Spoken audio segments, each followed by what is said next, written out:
O que eu vejo muito hoje, Lima, que querendo ou não, cara, o dinheiro que aquela família recebe, tem muitos produtores que sobrevivem da propriedade e elas necessitam que os lotes saiam bem para que elas consigam realmente receber uma boa remuneração em cima daqueles animais que elas estão entregando. E uma boa remuneração, querendo ou não, é uma qualidade de vida maior para aquela família ali.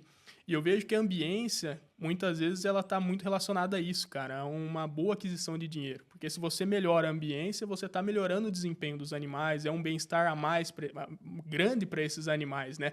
E isso a remuneração ela se torna favorável. Então eu acredito muito nisso.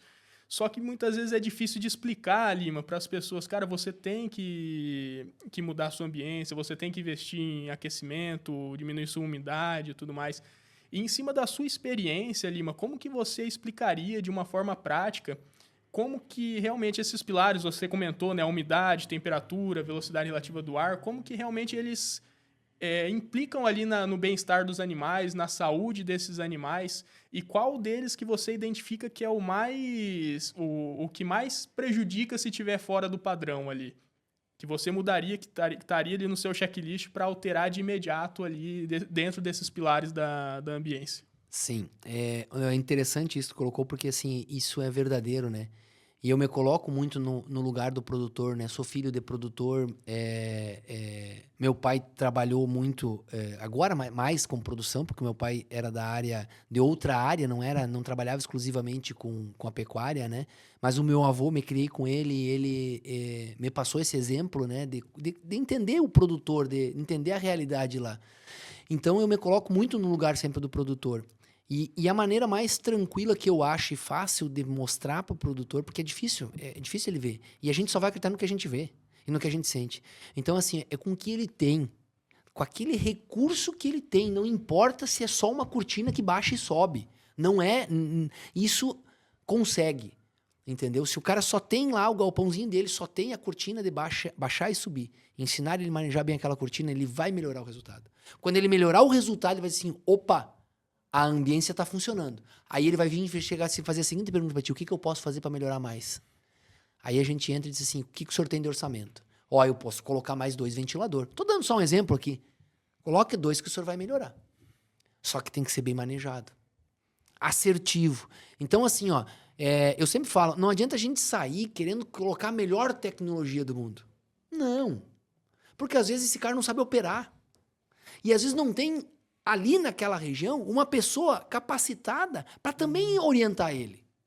E aí aquela expectativa é frustrada.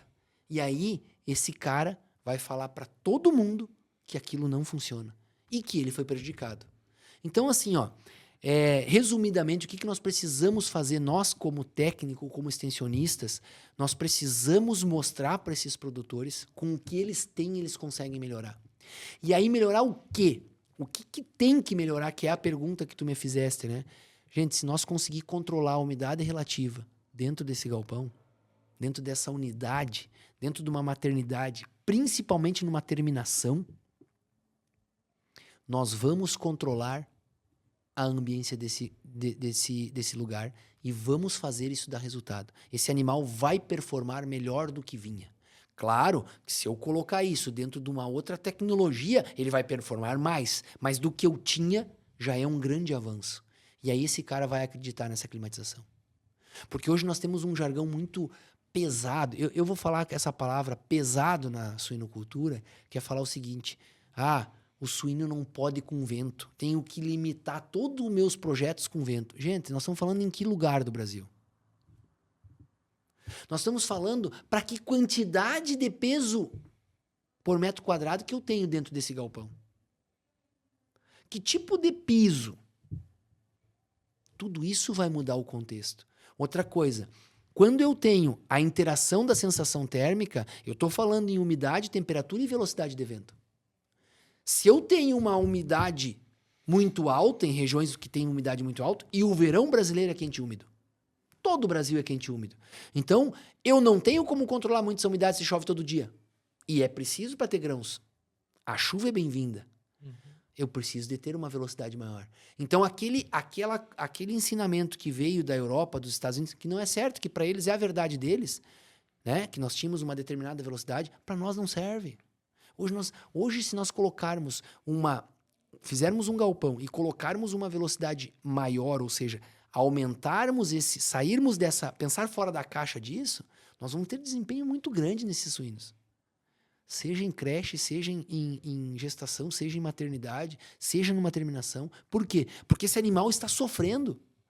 Nós temos que entender que nós estamos saindo de uma porca de 10 anos atrás. Você falava em quantos leitões nascidos?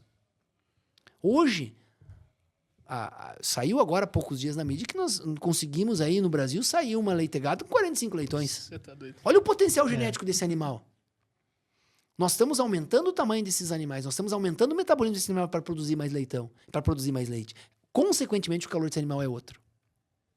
Então, nós precisamos se abrir para isso. Nós precisamos fazer isso. E esse vento que eu estou falando, às vezes não é o fato de eu ter que colocar ventilador ou colocar exaustor, é me dar o luxo, ou seja, quebrar esse paradigma e trabalhar, às vezes, com manejo de cortina mais agressivo para esse animal. Agressivo que eu estou falando no ponto de vista do vento atacar ele. Porque é preciso. E aí eu não vou deixar isso e vou melhorar. Então, dentro do que a gente tem, a gente vai conseguir melhorar muito. Só que a gente tem que se dar essa oportunidade, estar aberto para isso. Entender o que essa genética precisa e ouvir os que estão indo na frente. Com certeza. E sobre ir na frente, Lima, você veio da avicultura, você passou bastante tempo na avicultura. E a gente sabe que a avicultura está um passo à frente da suinocultura hoje aqui no Brasil. Falando um pouco sobre tecnologias, Lima, o que você identifica que ainda falta, o que é um sonho distante, mas que você enxerga que ainda vai ajudar a nossa produção? Quais são as tecnologias que estão surgindo no mercado que você acha, pô, isso aí vai fazer a diferença? O que você gostaria que surgisse no mercado aí que fizesse realmente a diferença na nossa produção? Sabe, essa pergunta é interessante, porque assim, ó, o que a gente gostaria, a gente sonha muito com isso, né? Eu sou um sonhador, tenho muita coisa. Mas, agora fazendo um link com a primeira pergunta que o Vitor me fez sobre o que me motiva todo dia, é nós fazer o arroz com feijão bem feito. Porque nós começamos a pensar em umas tecnologias absurdas, né? Que às vezes tecnologias lá, vai vir há quantos anos isso, né? Uma inteligência artificial controlando o galpão, tudo isso já está sendo estudado. E daqui a pouco vai ser realidade, né? Mas aí a gente não faz o arroz com feijão bem feito. E eu tenho um questionamento comigo, que eu não sei responder isso, mas é um questionamento que eu tenho comigo, quando você fala que a suinocultura está um pouco atrasada em relação à avicultura. Mas eu sempre me pergunto, quando me falam isso, a pergunta vem para minha cabeça, sabe? E me pergunta, será que se a avicultura tivesse começado a climatizar pelas reprodutoras, como foi na suinocultura, nós estaríamos na avicultura avançada do jeito que está? Esse é um questionamento que eu tenho, eu não sei a resposta. Por que eu estou falando isso? Porque na avicultura nós iniciamos o processo de climatização, de tecnologia, de tecnificação das granjas, começou na terminação. Estou fazendo um link com a suinocultura agora. E no Brasil hoje a gente tem, claro, porque se entendeu naquele momento, não estou criticando, né, mas se entendeu que naquele momento era aonde estava o maior desafio, né? Ter uma leitegada maior, com mais peso, enfim, tudo isso que começamos na maternidade, depois fomos para a gestação e agora estamos indo para a creche. Mas quem realmente paga a conta desse negócio? É a carne? É o frigorífico vendido? E se nós tivéssemos começado essa climatização, essa tecnificação lá pela terminação na suinocultura, será que hoje nós não estaríamos no mesmo avanço tecnológico? Porque aquela mãe, aquela porca que está lá na gestação, climatizada, que produziu vários leitões a mais durante o ano, né? Vamos falar ano, e que o leitão daquela maternidade saiu com peso de leitão desmamado, com, sei lá, 10, 15% a mais, isso compensa lá no final se não tiver essa climatização continuada? Então, esse o pensamento que eu tenho. Isso é uma dúvida que eu tenho até hoje. Então, o que eu vejo, que eu acho que onde nós temos que avançar hoje e dar ênfase, no meu ponto de vista, é nós começar a fomentar a climatização bem assertiva na terminação. Nós vamos ter resultados surpreendentes. Surpreendentes. Eu não tenho dúvida disso. Mas uma climatização assertiva para a região de onde nós estamos falando. Então, vamos fazer aqui no Paraná? Vamos fazer para o Paraná. Vamos fazer em Santa Catarina? Vamos fazer para Santa Catarina. Perfeito. Excelente, cara. Realmente faz a gente pensar nessa questão, pô, colocar a climatização ali na frente, porque é onde finaliza a cadeia, né, cara? Claro, a gente tem que vir para trás também, mas muitas vezes a gente pode estragar o processo. A gente começou na maternidade, só que ali na frente, sem uma ambiência adequada, eu posso acabar estragando esse animal também.